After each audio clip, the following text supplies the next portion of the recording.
ரவீந்திரன் துரைசாமி, உங்களிடமிருந்தே தொடங்குறேன். ஈரோடு கிழக்கு தொகுதி இடைத்தேர்தல் முடிவை ஒட்டி தான் இபிஎஸ் அவர்கள் செய்தியாளர்களை சந்திச்சார். அந்த முடிவு இபிஎஸ் அவர்களை ஏதேனும் இன்ஃப்ளூயன்ஸ் பண்ணியிருக்குமா? ஏதேனும் ஒரு செய்தியை சொல்லியிருக்குமா? அதை ஒட்டி திமுக எதிர்ப்பு வாக்குகள் எல்லாம் இனி நாங்கள் சிதறடிக்க மாட்டோன்ற முடிவுக்கு அவர் நகர்றாரா? எப்படி புரிஞ்சுக்கிறீங்க? இவர் மட்டும் முடிவெடுக்க முடியாது இல்லையா?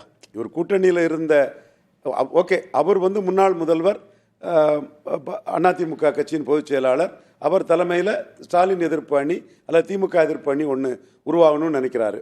இதே எண்ண ஓட்டத்தில் தான் அவர் 2024 மக்களவைத் தேர்தலையும் அவர் களமாடினார். கடைசியாக அவர் 2021 சட்டமன்ற தேர்தலில் சீட்டு கிடையாதுன்னு ஓரங்கட்டப்பட்ட தேமுதிகவுக்கு 5 சீட்டு கொடுக்கக்கூடிய நிலைமைக்கு ஆளான இந்த ஈரோடு கிழக்கு தொகுதி இடைத்தேர்தல் முடிவு அதிமுக புறக்கணிச்சிட்டாங்க. இருந்தாலும் இந்த முடிவு ஏதேனும் செய்தியை சொல்லியிருக்காங்க. இந்த முடிவு 2021 திராவிட முன்னேற்ற கழகம் 5.5% வாக்கு வித்தியாசத்தில் தோல்வி அடைந்தாங்க. நாம் தமிழர் சீமான் இடைத்தேர்தலெல்லாம் 2%, 1.5% எடுத்தவர் 6.8% களத்தில் நிற்கிறாரு, போல்டா நிற்கிறாரு. மற்றவங்களுக்கு இல்லாத துணிச்சல் இவருக்கு மக்கள் அவரை ஏற்றுக்கிட்டு 6.8% வாக்கை கொடுத்தாங்க. அந்த 6.8% வாக்குங்கிறது ஜெயலலிதா தலைமையில் இருந்த வாக்கு, எடப்பாடி தலைமைக்கு வரல. அப்போ அவர் என்ன நோக்குறாருன்னா, இந்த 6.8 பிரிஞ்சு போனதில் நம்ம 5.5% ஆட்சியை இழந்திருக்கோங்கிறத அவர் உணர்றாரு. இப்பவும் ஈரோடு கிழக்கு அந்த ரிசல்ட் சீமான் களத்துக்குள்ள நிற்கும் போது திராவிட கொஞ்சம் மோசமான வார்த்தை கடந்துருவோம்.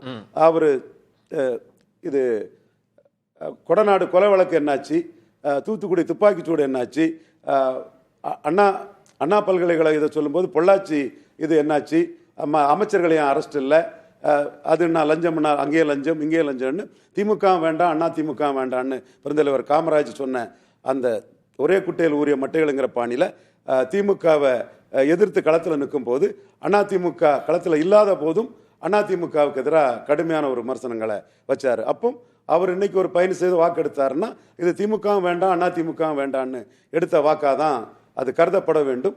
அது நீங்க சொல்றீங்க மாற்று திமுக அதிமுகவுக்கு மாற்றான வாக்கு சதவீதம் அப்படின்னா அதுக்குள்ள முன்பு பாஜக மாற்றுன்னு யாரெல்லாம் முன் வச்சாங்களோ இருப்பாங்க. ஆனா இன்றைக்கு அவர் சொல்றது திமுக எதிர்ப்பு வாக்குகளை நான் ஒருங்கிணைக்க போகிறேன் அப்படின்னா யாரெல்லாம் இப்ப ஆப்போசிட்ல இருக்கிற எல்லாருமே திமுகவை எதிர்க்கக்கூடியவங்க தான். அதான் இப்போ அதுல யார கொண்டு வர போறாங்க? பாஜக திமுக எதிர்ப்பு அரசியல் தான் அங்க பண்றாங்க. அதே வேளையில் அவங்க என்டிஏ பலப்படுத்தி என்டிஏ தமிழ் மண்ணில் 2வது இடத்துக்காக கொண்டு வரணும், 3வது இடத்துல இருக்கக்கூடிய என்டிஏ 2வது இடத்துக்கு கொண்டு வரணும்னு அவங்க முயற்சி பண்ணுவாங்க. குறிப்பாக அவங்க மக்களவையில் தோத்த இடங்களான ஹரியானா அன்று மகாராஷ்டிராவில் வெற்றி பெற்றிருக்காங்க.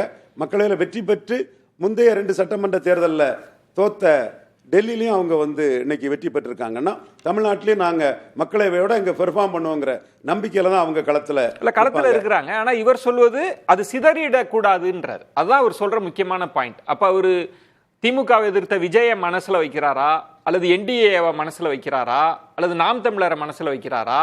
இது எல்லாத்தையும் எப்படி ஒன்னா கொண்டு வர போறார்? அவரோட கணக்கு என்னவா இருக்கும்? நாம் தமிழரை மனசுல வைக்கக்குள்ள வாய்ப்பு இல்லை. ஏன்னா எடப்பாடி அடிச்சுதான் அந்த வாக்கு எடுத்திருக்காங்கன்னு சொல்லும் போது நம்மளே சபையிலே சொல்ல முடியாத வார்த்தைகளையும் புரட்சி தலைவி ஜெயலலிதா அம்மையார அந்த நான் அதை சொல்ல விரும்பல சொல்லும் போது அவர் அந்த இடத்துக்குள்ள இல்ல, நாம் தமிழர் இல்ல. அப்ப விஜய் அவர் பல நிரூபிக்காதவர். பல நிரூபிக்காத விஜய் அவர் என்ன கிளைம் பண்றாரு, இவர் என்ன அதை அசஸ் பண்றாருங்கிறதுல அதுக்கு இடையில ஒரு ஏணி வைக்க வேண்டியது இருக்கும். அது அந்த இடத்துக்கு தானே அவர் சொல்றாரு திமுக எதிர்ப்பு வாக்குகள் சிதறிடக்கூடாது, எல்லாமே ஒண்ணு சேரும். இன்னொரு ஆஸ்பெக்ட் என்னன்னா, அவரு விஜய் தன்னோட கொள்கை எதிரியா பாஜகவை சொல்றாரு. இது இன்னைக்கு பாஜக வெற்றி அவரு தேசிய இது இண்டி கூட்டணியோட தோல்வியை மகிழ்ச்சி அடையக்கூடியவர் பாஜகவை டெல்லி மக்கள் ஆதரிச்சிருக்காங்கிறதையும் சந்தோஷமா சொல்றாரு. அப்போ ஏற்கனவே அவரு எடுத்திருந்த நிலைப்பாட்டிலிருந்து ஒரு சிறிது மாற்றம் வருது. நீங்க எடுத்து பார்த்தா தெரியும், மகாராஷ்டிரா எலெக்ஷன் முடிஞ்ச போதோ ஹரியானா எலெக்ஷன் முடிஞ்ச போதோ இந்த மாதிரி பட்ட ஒரு கருத்தை அவர் சொல்லல. அப்ப மீண்டும் நீங்க சொல்ற மாதிரி திமுக எதிர்ப்புன்றதுக்காக நம்ம எல்லாரும் ஒண்ணு சேர்ந்துருவோம்ன்ற இடத்தை நோக்கி நகர்றாருன்னு புரிஞ்சுக்கலாமா? அவரு அந்த இதை பண்ணுவாங்க, மற்றவங்க அவங்கவுங்க இன்ட்ரெஸ்ட் தானே பார்ப்பாங்க. இதே இவரு இன்னைக்கு இவருக்கு கூட்டணி கட்சியா இருக்கக்கூடிய தேமுதிக 2024 எங்களுக்கு திமுக ஆப்ஷன் இருக்குன்னு சொன்னவங்க தானே.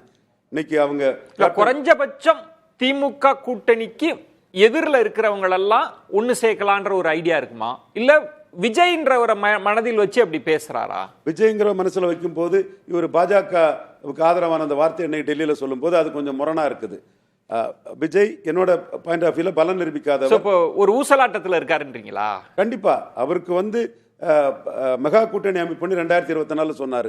1% வாக்கு பலம் கொண்ட கட்சி கூட ஐயா எடப்பாடி பழனிசாமி தலைமையில வரமாட்டாங்க. மெகா கூட்டணி அதை விட இது ரொம்ப எளிது இல்ல? திமுகவை எதிர்க்கக்கூடியவர்கள்லாம் வாங்க, நம்மளாம் ஒரு அணி அமைச்சர்ன்றது ரொம்ப எளிதான ஸ்ட்ராட்டஜி இல்ல? பாஜகவுக்கும் இவருக்கும் அணி அமையதா இருந்தது 2024. எதுல போச்சுன்னா 330 சீட்டு வருவோம், மீண்டும் 3வது முறை மோடி பிரதமர்னாரு. எதில் போச்சுன்னா 12 சீட்டு அண்ணாமலை கேட்டார், 6 சீட்டு வருனாரு. மீண்டும் அண்ணாமலை உங்களுக்கு 10 சீட்டுனா எங்களுக்கு 9 சீட்டும் பாரு.